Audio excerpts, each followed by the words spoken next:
Hello guys, welcome to my YouTube channel study with Preeti Sharma. आज हम class 12 के बहुत ही important topic difference between fiscal policy and monetary policy को discuss करेंगे। एग्जाम पॉइंट ऑफ व्यू से ये क्वेश्चन बहुत ही इम्पोर्टेंट है, तो चलिए देखते हैं क्या डिफरेंस है fiscal policy and monetary policy के बीच में। देखिए, मीनिंग से स्टार्ट करते हैं। पहला बेसिस हमारा meaning, government uses this its tax revenue and expenditure policy to affect the economy। जो हमारी फिस्कल पॉलिसी है वो गवर्नमेंट यूज करती है टैक्स और रेवेन्यू एक्सपेंडिचर पॉलिसी को अफेक्ट करने के लिए। मॉनेटरी पॉलिसी हमारा आरबीआई यूज करता है। Central bank uses to regulate the money supply in the economy. Money supply को कंट्रोल करने के लिए मॉनेटरी पॉलिसी यूज की जाती है। सेकंड है हमारा एडमिनिस्ट्रेटेड बाय।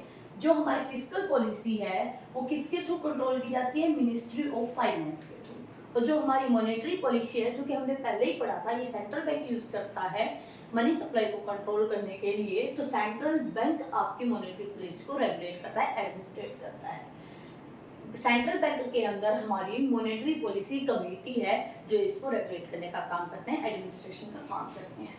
फिर है हमारा इसका nature. The fiscal policy change every year. जो फिस्कल पॉलिसी वो हर साल चेंज होती है।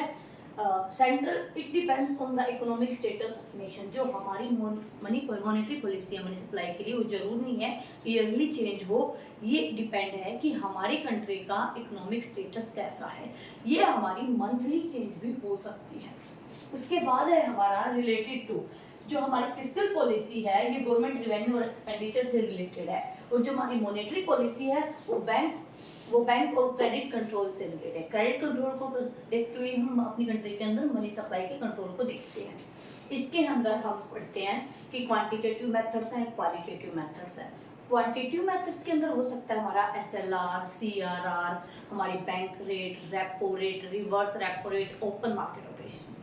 जो हमारा क्वालिटेटिव है, क्वालिटेटिव के अंदर हमारा होता है मार्जिनल रिक्वायरमेंट कितनी है, डायरेक्ट एक्शन हो गया, मोरलाइजेशन हो गया, हमारी पब्लिसिटी हो गया। ये हमारे क्वालिटेटिव मेथड्स हैं सेंट्रल बैंक के मनी सप्लाई को या क्रेडिट कंट्रोल करने के लिए। उसके बाद है हमारा जो हमारी फिस्कल पॉलिसी है उसका फोकस किस पे रहता है? एक कंट्री के अंदर इकोनॉमिक ग्रोथ करना।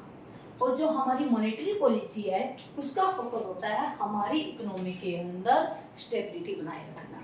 यानी कि स्टेबिलिटी बनाई जाती है मनी को कंट्रोल करके, मनी सप्लाई को कंट्रोल करके with the help of credit control. इसके अंदर आरबीआई एसएलआर को यूज कर सकता है, सीआरआर को, बैंक रेट को, रेपो रेट को, रिवर्स रेपो रेट को, क्वालिटेटिव मार्जिन रिक्वायरमेंट है हमारा। और भी बहुत सारे तरीके हैं जिससे आरबीआई कंट्रोल करता है हमारी कंट्री के अंदर मनी सप्लाई को, क्रेडिट कंट्रोल करता है, जिससे कि हमारी कंट्री में इकोनॉमिक स्टेबिलिटी बनी रहती है। उसके बाद है हमारा पॉलिसी इंस्ट्रूमेंट।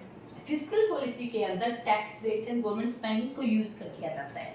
यानी कि फिस्कल पॉलिसी से हमारी इंस्ट्रूमेंट क्या आएंगे?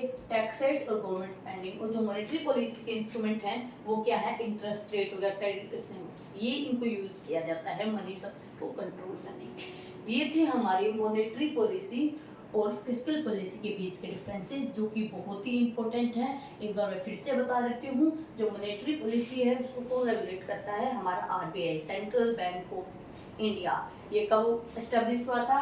1935 के अंदर। नेशनलाइजेशन कब हुआ था? 1949 के अंदर। हेडक्वार्टर कहाँ पे है सेंट्रल बैंक का? मुंबई के अंदर। और रीजनल क्वार्टर्स कहाँ पे हैं? कलकत्ता, दिल्ली, चेन्नई और हमारा मुंबई के अंदर। उसके बाद था हमारा कि जो फिस्कल पॉलिसी है वो इकोनॉमिक ग्रोथ के लिए यूज की जाती है, और जो हमारी मॉनेटरी पॉलिसी है वो इकोनॉमिक स्टेबिलिटी के लिए यूज की जाती है। Thank you. और भी इम्पोर्टेंट टॉपिक्स के लिए कमेंट करें और बताएं कि आपको किन किन टॉपिक्स में डाउट है। कोई भी वीडियो चाहिए जरूर बताएं।